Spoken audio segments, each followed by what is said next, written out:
귀하시고 자비로우신 아버지 감사합니다. 삼방살 여정의 엘리야 기도원에서 복된 예배 시간 하나님 앞에 나와 영광 돌리게 해주시니 감사합니다. 이 시간 하나님 아버지 또 수요 저녁 예배로 영광 올려드립니다.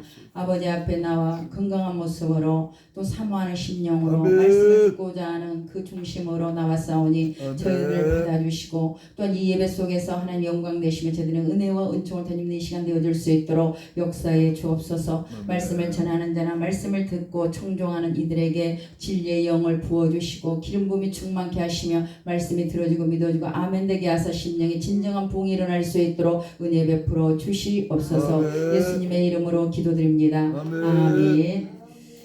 제가 일주일 동안 그 방광염이 심해가지고 약을 막 그 독한 그 항생제를 먹었어요. 그랬더니 그나마 있는 열정, 의욕도 싹 사라지고 감정이 좀 뭐가 이렇게 좀 뭔가 이렇게 뭐가 있어야 되는데 그냥 하나 그런 가운데 제가 오늘 말씀을 이제 전하려고 섰는데 어떻게 말씀을 전해야 될지 모르겠습니다. 그런데 오늘 반문 말씀을 보니까 그냥 말씀 자체가 그냥 설교입니다. 뭐 어려운 내용 하나도 없지요. 그대로 다 말씀이 그대로 들어옵니다.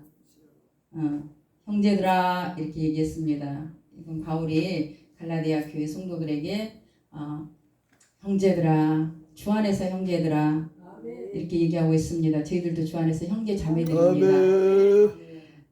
종교개혁자 루터는요 이 갈라디아서를 어떻게 표현을 했냐면은 그 신약시대 교과서다 그렇게 평을 했고요. 나의 편지다 그리고 나의 아내다라고 그런 아주 중요한 그 이치를 얘기를 하고 있습니다. 그 신약시대의 교회는 예수 안에서 예수 그리스도를 구주로 영접하고 믿는 무리들이 모여가지고 교회가 세워졌습니다. 그 중에 그 갈라디아서를 첫 장부터 보면 그 위로하고 격려하는 내용이 하나도 없습니다. 다른 바울 서신에는 다 위로하고 격려하고 평안하라 막 이런 그 서로 그 수신자의 그 안부가 나오는데 지금 이 갈라디아서는 얼마나 급하든지 그냥 다이렉트로 그냥 교훈의 말씀 같이 얘기를 합니다. 그것은 그만큼 갈라디아 교회가 급했다고 볼 수 있겠습니다. 무엇으로 급했느냐? 무엇으로 이렇게 황망하게 인사도 없이 그렇게 글을 강력하게 전했느냐? 그거는 뭐 여기는 다 거의 목사님이시고 수년 동안 말씀을 들었기 때문에 잘 알다시피 예수 그리스도 이름, 예수 그리스도 한 분만을 구원받는 것은 아니다. 바울 사도께서 또 바나바나 디도께서 그렇게 가르쳤거든요.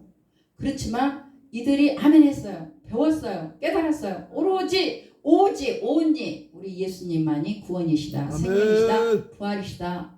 라고 말씀을 전해줬고 그들도 아멘으로 그렇게 믿고 있었는데 저 예루살렘 거짓 선생들이 와가지고 그 유대인이죠. 율법을 지키고 예수 이름도 믿어야만 구원을 받는다 이렇게 얘기했다는 거죠.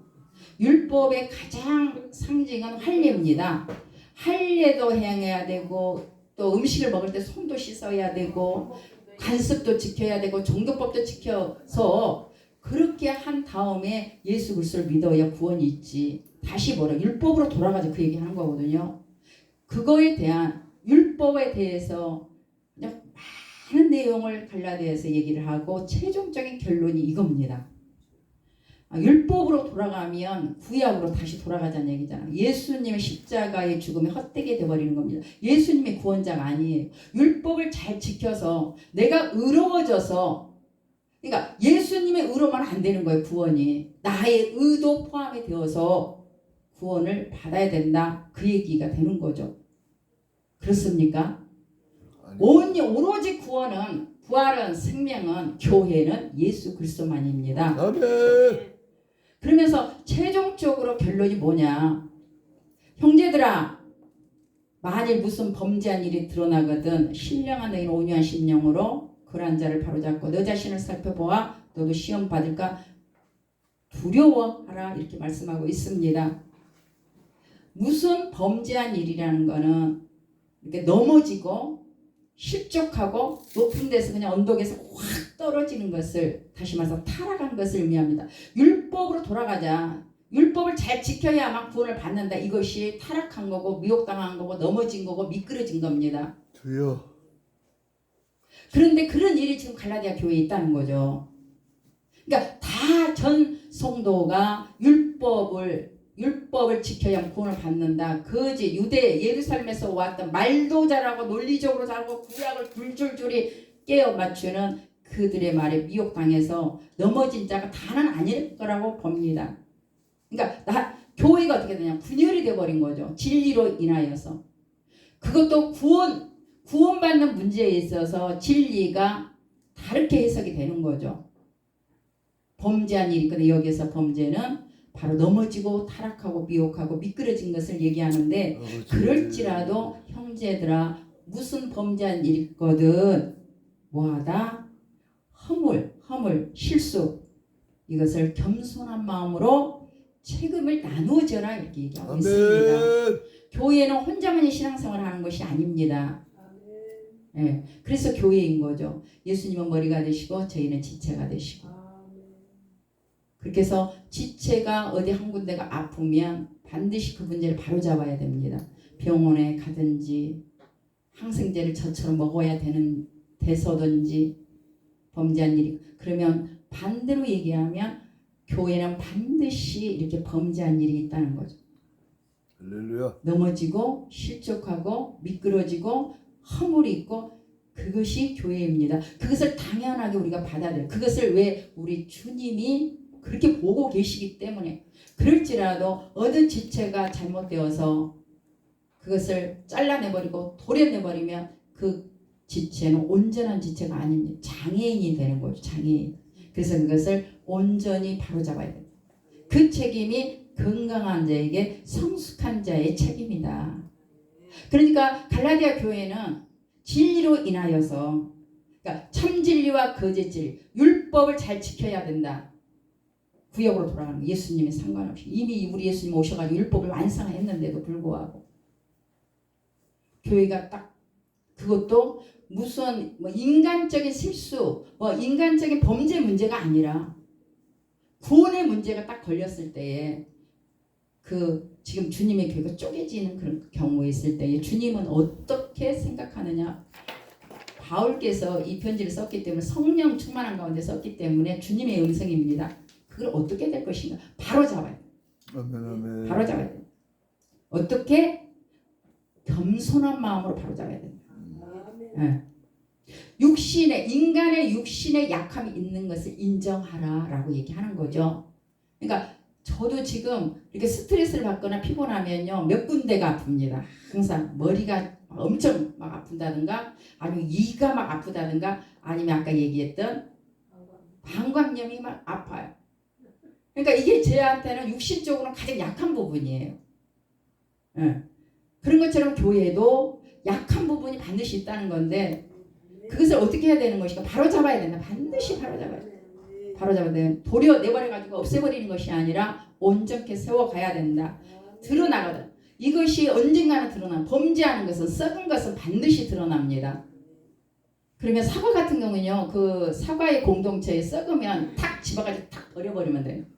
교회는, 주님은 그렇게 안 하십니다. 할렐루야. 네. 그러니 얼마나 감사합니까? 아멘. 네. 주님이 탁 집어가지고 탁 버려버리면 우리는 그냥 끝나는 건데, 주님은 그것을 다른 지체에게 겸손한 마음으로 바로 잡아 주어라 이렇게 얘기를 하는 거죠. 할렐루야.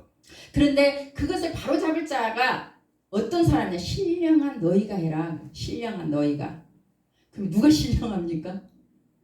성경을 많이 하는 그런 사람이, 아니면 기도를 많이 하는 사람이, 아니면 헌금을 많이 하는 사람이, 전도를 많이 하는 사람이 신령한 자가 아니라, 바로 이 본문에서 말하는 신령한 자는 바로 누구냐면은 성숙한 사람을 얘기하고 있습니다. 성숙한 사람.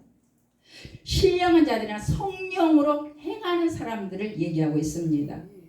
다시 말해서 영적인 사람들을 말하고 있습니다. 그러면 영적인 사람이 누구냐? 지도자적인 위치에 있는 사람을 얘기하는 거예요. 물론 눈에 보이는 직임이나 이것을 가지고 있는 분들은 대략적으로 많은 훈련을 받으셔가지고 성숙한 인격을 가지고 있습니다. 아멘, 아멘. 그러니까 이 일을 바로잡는 데에서 교회 전성도한테 맡긴 게 아니고 신령한 너희가 성령으로 행하는 너희가 바로잡아라 라고 얘기합니다. 그러니까 왜냐하면 미숙한 사람을 상담을 하거나 뭐를 교훈을 하거나 그러면은 거의 둘 다 넘어져. 신령한 너희가 해라. 성령 충만하고 성령의 열매가 충만한 사람이 해라 라고 얘기하고 있습니다. 성령 충만한 것은 성령의 9가지 열매를 우리 주님이 얘기하셨죠. 거기 다 들어가 있습니다. 온유한 심령으로 해라. 온유한 심령을 가지고 바로잡아라 라고 얘기하는데 여기에서 바로잡는다는 의미는요. 이렇게 제 팔은 지금 다 제가 막 만세도 부를 수 있고 뭐도 다 집을 수가 있습니다. 그런데 이 어깨가 탈골이 되면요. 절대 못 씁니다. 아무리 제 머리로서 막 심령으로서 바로잡으려고 해도 이거를 집을 수가 없어요. 고통만 가중될 겁니다. 바로잡는다는 의미는 교회 공동체 탈골된 부분을 바로잡아주는 건데 바로잡아줄 때에 바로 이거를 어깨를 탈골된 걸 바로잡을 때 얼마나 아프겠습니까? 예. 그리고 아파하는 사람의 비명소리를 들으면서 바로잡은 사람은 바로잡아줘. 포기할 수가 없는 거예요. 그 사람이 아프다고 해가지고 이 탈골된 이 어깨를 그대로 두면 이 사람은 영원한 장애인이 돼요. 그러니까 바로 잡을 때에 그것을 어깨가 탈골 사람은 무지무지하게 아프겠지만 이걸 바로 잡는 사람도 그 사람의 비명소리를 들으면서도 그걸 지켜보면서 같이 아파하는 마음으로 바로 잡는 거죠. 이것이 바로 교회의 바로 잡는. 지금 바울 사도의 마음이 읽혀지는 거죠. 이 갈라디아서 보면요. 진짜 바울 사도가 이렇게 무서운 분인가 막 할 정도로 그럼에도 하는 거죠. 신령한 자들은 덮어주고 모른 척하고 내가 뭐 알아서 하겠지가 아니라 반드시 그것을 바로잡아요. 온유한 심령을 해야 되는데 온유한 반대는 겸손입니다. 네. 다시 말해서 어깨가 탈골되었다고 바로잡는다는 거는 구물이 있는데요. 구물이 이렇게 코가 빠졌어요. 그러면 이건 온전한 구물이 아닙니다.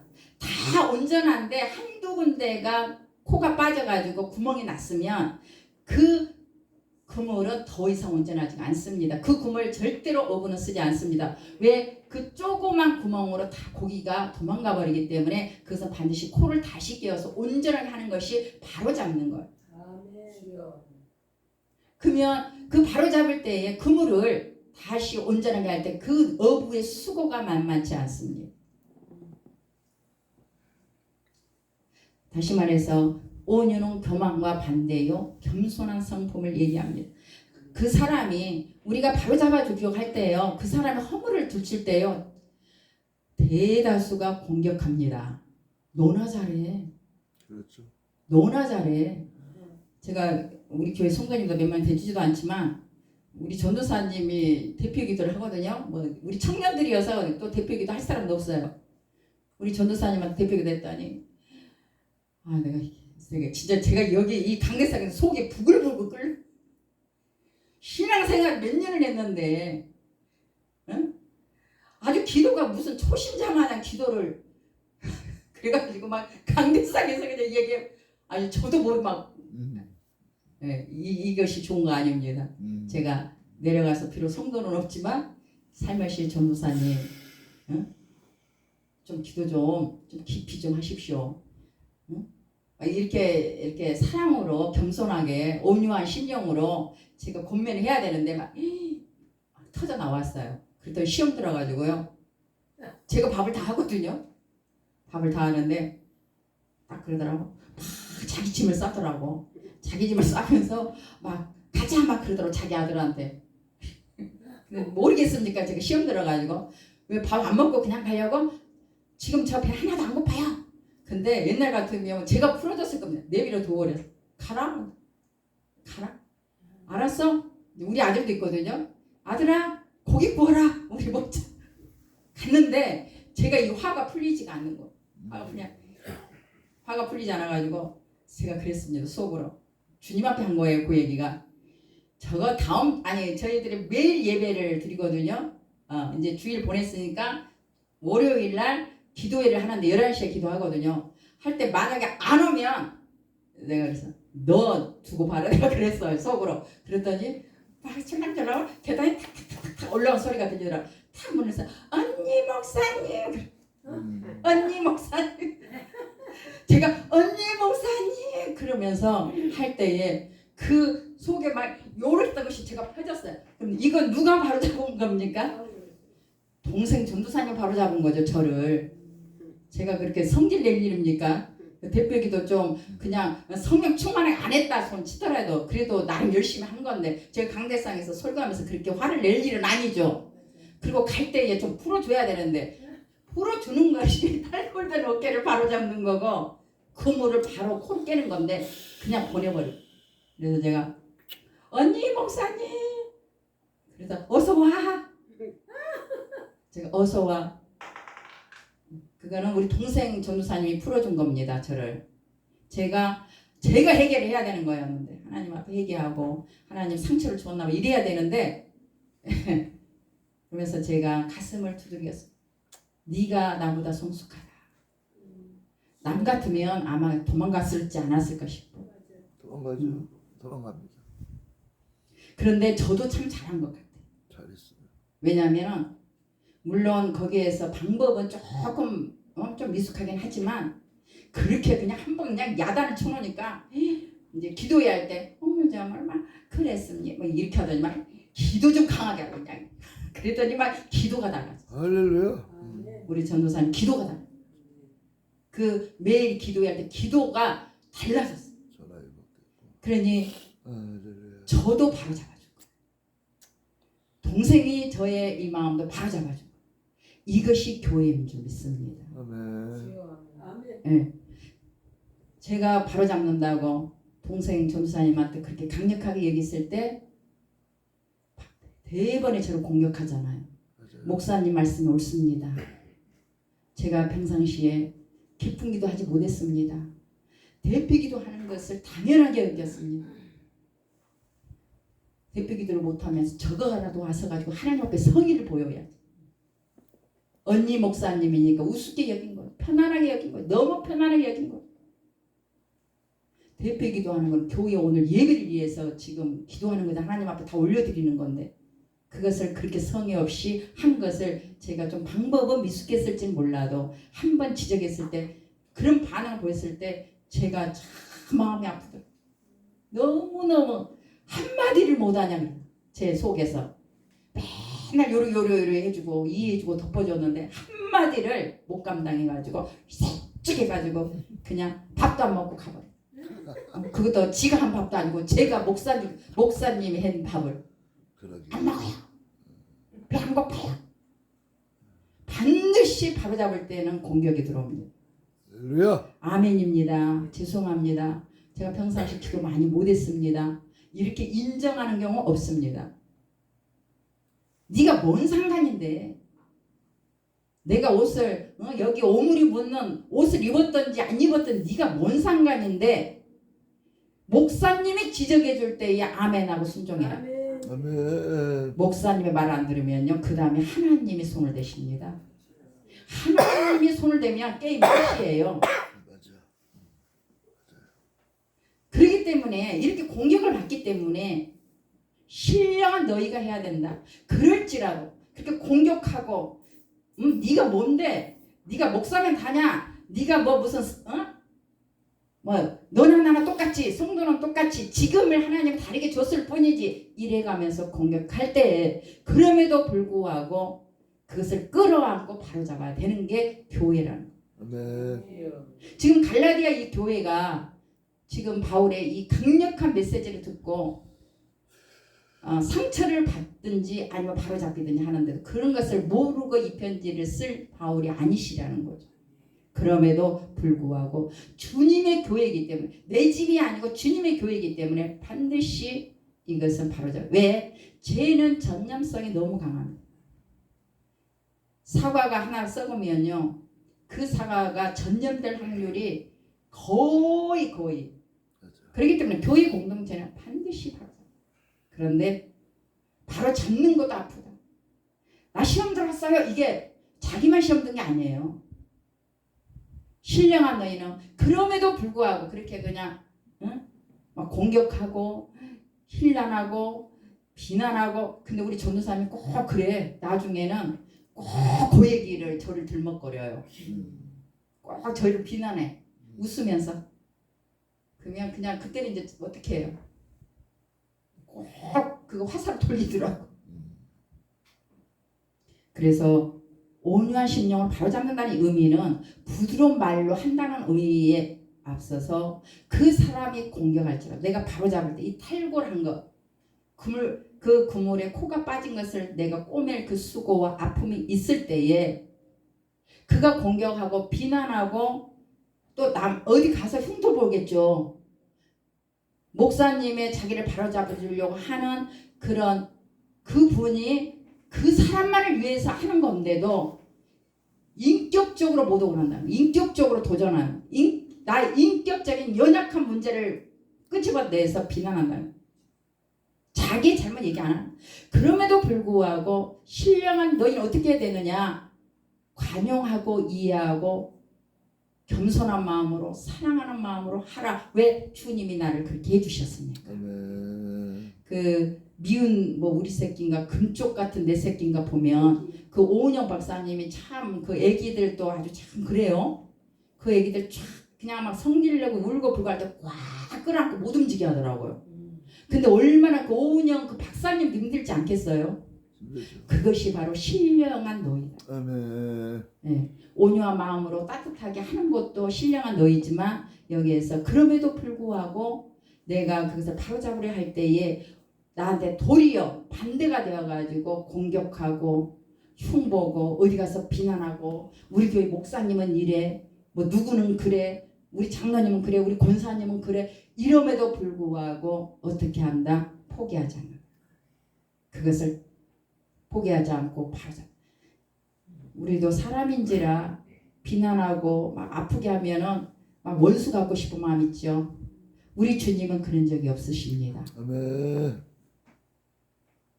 그러면서 어떤 사람이 해야 되느냐? 그럼에도 불구하고 했는데 내가 넘어지지 않도록, 반대로 내가 넘어지지 않도록, 내가 바로 잡으려고 했는데 오히려 비난하고 나를 공격할 때 나도 넘어질 수 있어요. 제가 넘어졌잖아요.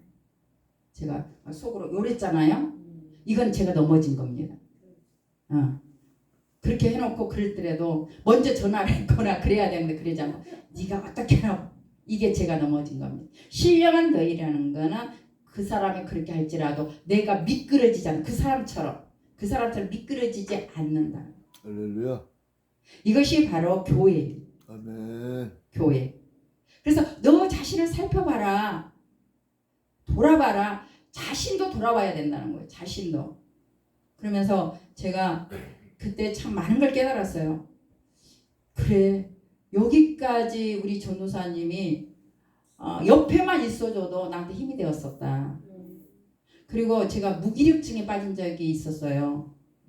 참 진짜 영적인 사춘기가 와가지고 너무너무 지쳐가지고 아주 그냥 꼼짝도 하기가 싫은 거예요. 그럴 때에 동생이 항상 전도사님 옆에서 있어. 우리 목사님은 멋져. 우리 목사님은 최고. 우리 목사님 설교는 끝내줘. 근데 제가 저를 더 잘 알잖아요. 그럼 제가 그렇게 얘기했어요. 내가 네 상급이 천국에 더 큰 것 같다. 그 지난날에 우리 동생 전도사님이 잘했던 것을 제가 기억하면서 제가 스스로 저 자신을 돌아보면서 절대로 화내지 말아야 되겠다. 그래. 화를 내더라도 돌려서 화를 해야 되겠다. 돌려서 화를 해야 되겠다. 네. 한번 삭혀야 되겠다. 맞아요. 그리고 정면에도 내가 하면 안 되겠다. 제가 했지만 제가 저지른 일이지만 제가 더 은혜를 받았습니다. 은혜라는 것은 우리 기분 좋게 해서 은혜 받는 것만이 아니고요. 깨닫는 것이 은혜입니다. 아멘. 깨닫는 것이 은혜입니다. 오늘 저는 지금 우리 남편이 지지난주에 하여튼 굉장히 기분이 안 좋았어요. 제가 다시는 반찬을 해서 주나 보라고. 왜냐면 맵다, 짜면 짜다, 음식이 단단하면 단단하다. 제가 노이로제 걸려요. 그리고 제가 이제 나이가 들어가니까 요 입이 이 혀에 미각의 세포가 죽으면은 더 달아야 되고 더 짜야 이 미각이 느낀대요. 그래서 음식이 짤 수밖에 없고 달 수밖에 없다는 거예요. 그러니까 제 입에는 최대한 싱겁게 음식을 만드는 거예요. 그래서 제가 먹어봤더니 너무너무 싱거운 거예요. 그래서 여보 음식이 너무 싱겁지?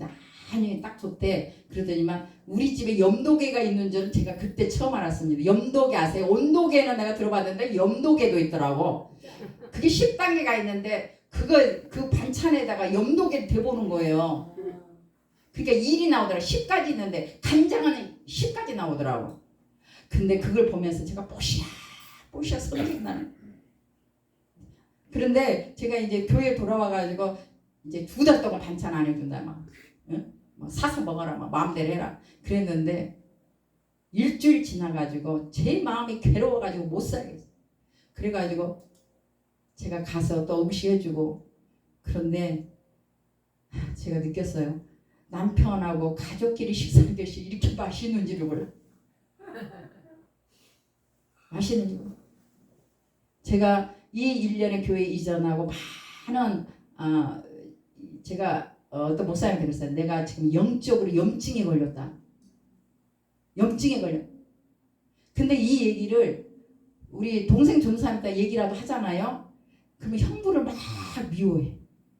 제가 지금 우리 형부 미워하라고 제가 그 얘기 하는 게 아니거든요. 그러니까 말을 못 하겠어. 또 저는 그런 의도로 얘기한 게 아닌데 제 편을 들어준다고 막 얘기하는데 그것도 또 속상해.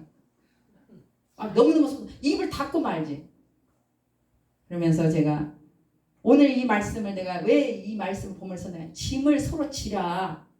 이게 신령한 너희가 온유하고 사랑하는 마음으로 주님의 심령으로 그렇게 바로 잡을 때에 바로 짐을 져주는 거예요. 그분의 짐을 져주는 거예요.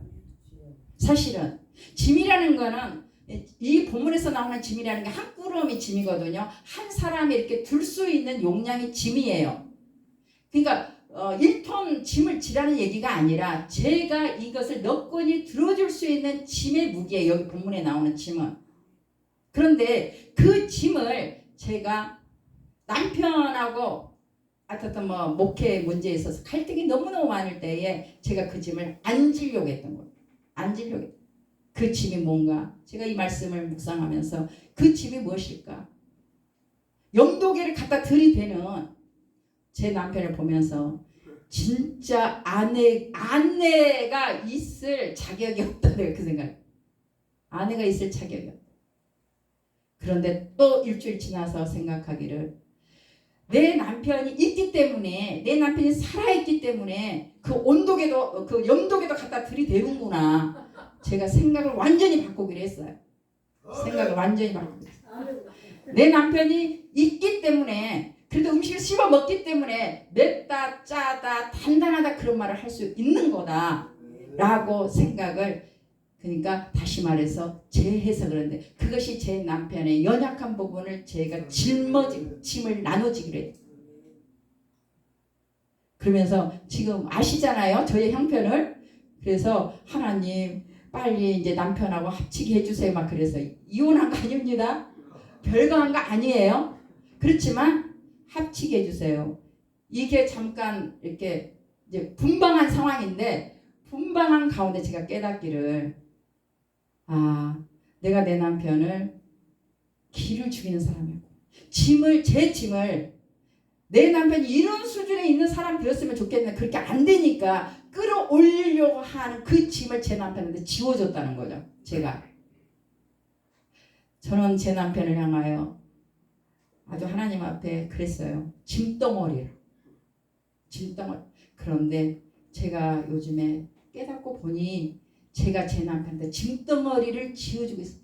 당신이 요만큼 성장해야 되라는, 당신이 이만큼 사명을 감당해야 되는, 당신이 이만큼 기도해야 되는, 당신이 이만큼 성경 성경을 연구해야 되는, 이렇쿵 저렇쿵 당신이 요만큼 나를 사랑해 줘야 되는, 당신이 이만큼 나를 배려해 주어야 되는 그 짐을 제 남편도 전가하고 있었다. 우리 남편은 아마 80이 돼도 90이 돼도 변하지 않을 겁니다.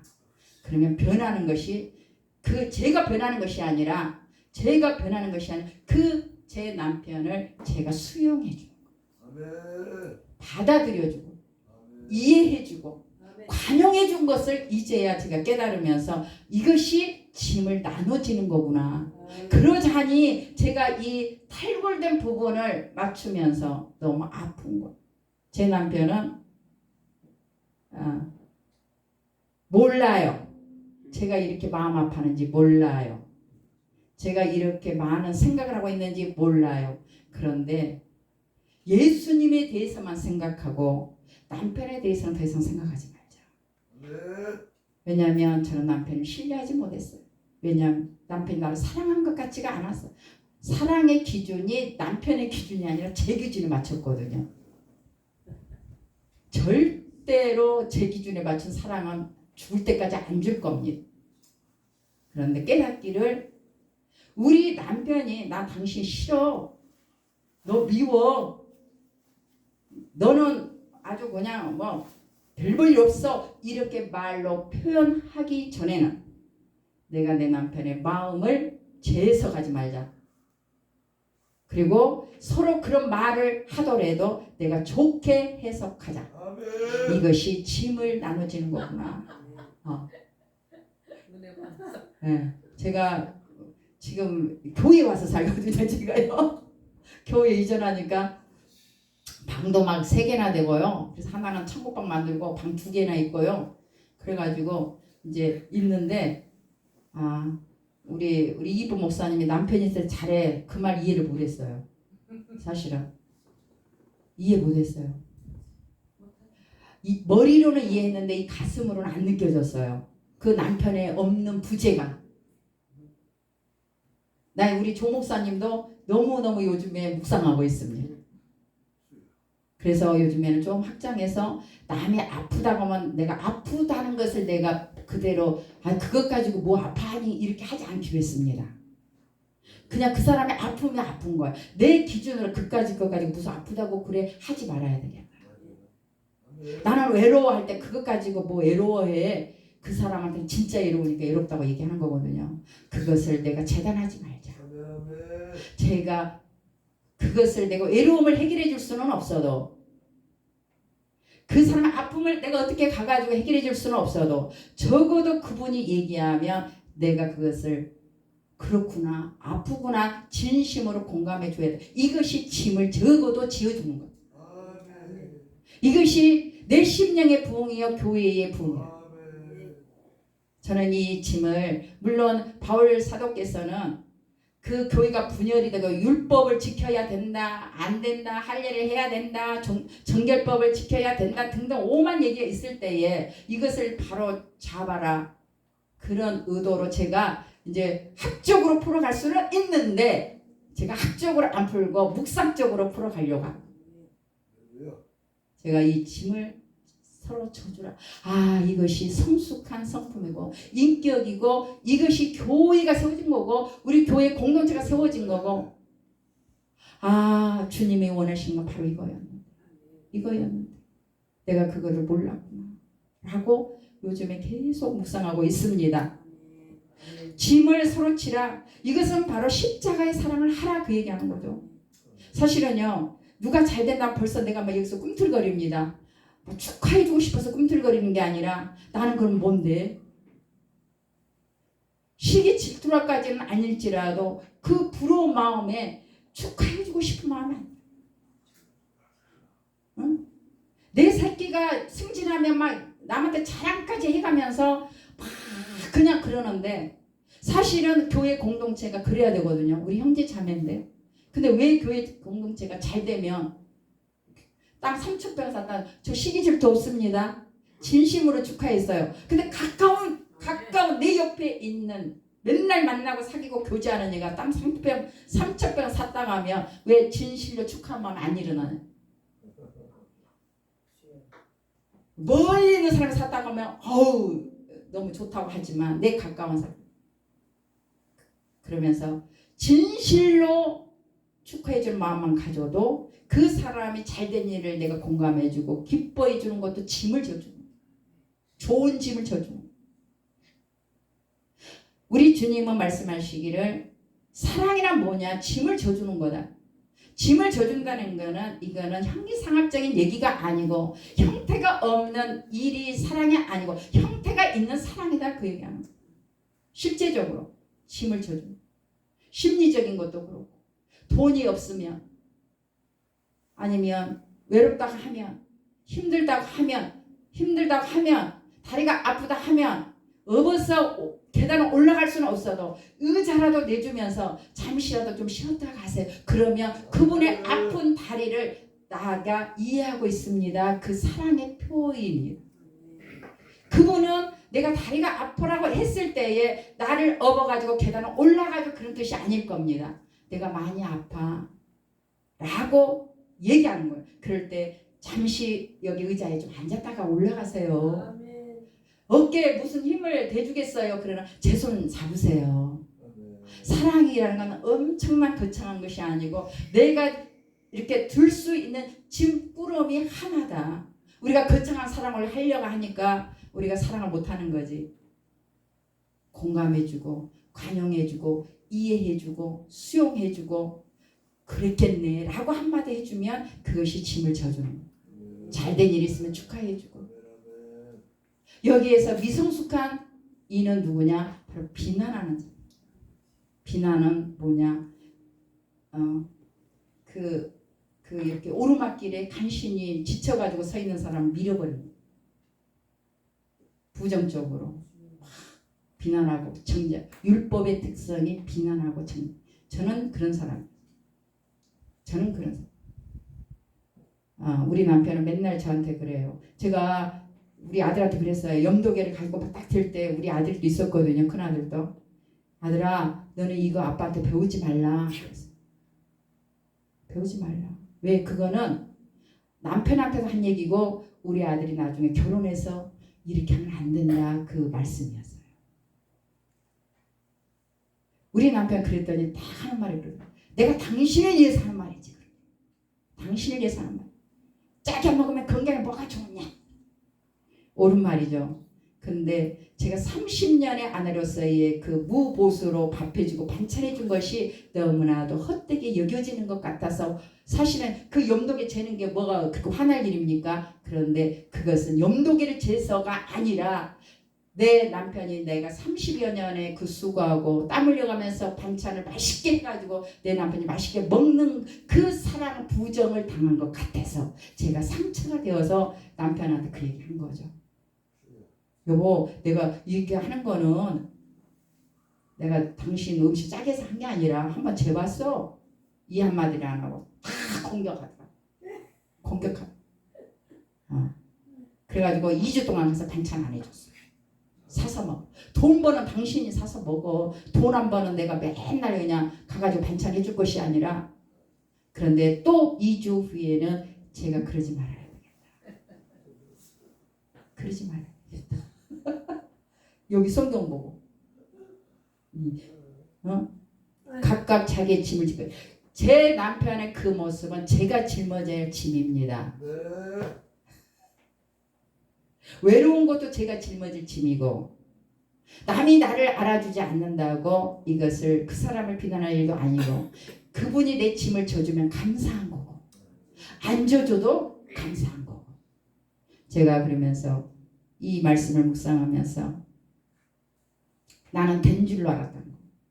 내 남편은 막 얘기할 때 흉을 볼 때 나는 된 줄 알았다. 나는 옳다는 거죠. 그래서 얘기한 거죠. 이제는 아니라 깨달았다.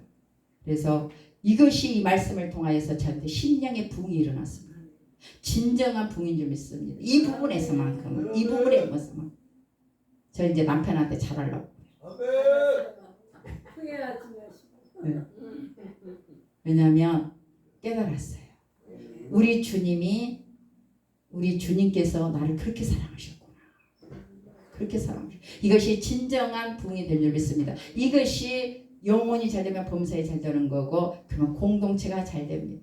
공동체가 잘 되잖아요. 물질 복옵니다. 땅 3,000평 삽니다. 건물도 질 것입니다. 저도 소망합니다. 저도 소망. 내 앞에 있는 숙제를 먼저 해야 되는 거. 이 문제를 해결이 돼야만 제가 하나님 저 65세는 예배당 주옵소서 기도하고 있거든요. 네. 내가 내 할 일을 먼저 해야만 바로 하나님도 눈에 보이는 선물을 주시죠. 이것이 진정한 부흥이다. 진정한 부흥이다. 제 심령의 부흥이 일어나.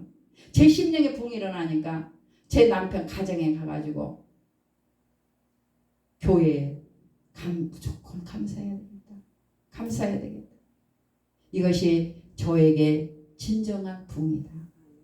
이것이 내가 부흥이 일어날 때 심령의 부흥이 새로움이 일어날 때에 나를 통하여서 또 다른 부흥이 일어날 걸로 믿습니다. 거룩하시고 자비로우신 아버지 참 두서없이 말씀을 전했지만 하나님 아직 본문 말씀 자체가 설교인 줄 믿습니다. 아버지 잠깐 나누었습니다. 아버지 하나님이여 참으로 이 말씀을 통하여서 남의 짐을 하나님 아버지 질 수 있는 복을 주시고 또 그 짐을 지면서 하나님 아버지의